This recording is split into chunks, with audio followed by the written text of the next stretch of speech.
মিশ্রণের অঙ্ক প্রতিটি চাকরির পরীক্ষায় মিশ্রণ থেকে একটি অঙ্ক থাকে। আমরা 3 টাইপের অঙ্ক শিখব। আজকে শিখব টাইপ 1। এখানে বলেছে 7 লিটার কেরোসিন ও পেট্রোলের মিশ্রণের অনুপাত 7:3। ওই মিশ্রণে আর কত লিটার পেট্রোল মিশালে অনুপাত 3:7 হবে।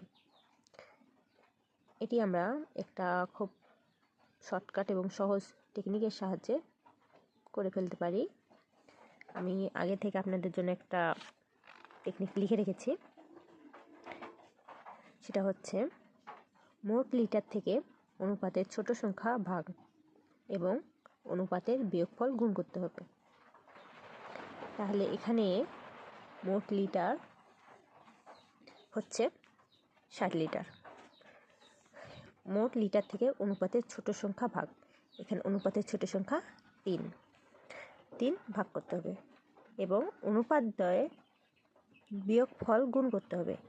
এখানে 7 থেকে 3 বিয়োগ করে গুণ করতে হবে। তাহলে আমরা করি, এখানে আমরা লিখতে পারি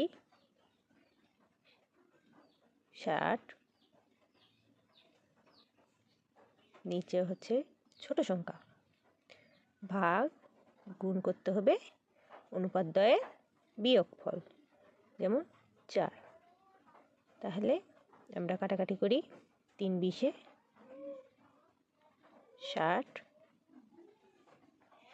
লিখতে পারি 4 2 8 80 লিটার। তাহলে এটাই আমাদের অ্যান্সার, 80 লিটার। তাহলে খুব কম সময়ে শর্টকাট টেকনিকের সাহায্যে আমরা এত বড় অঙ্কটাকে করে ফেললাম।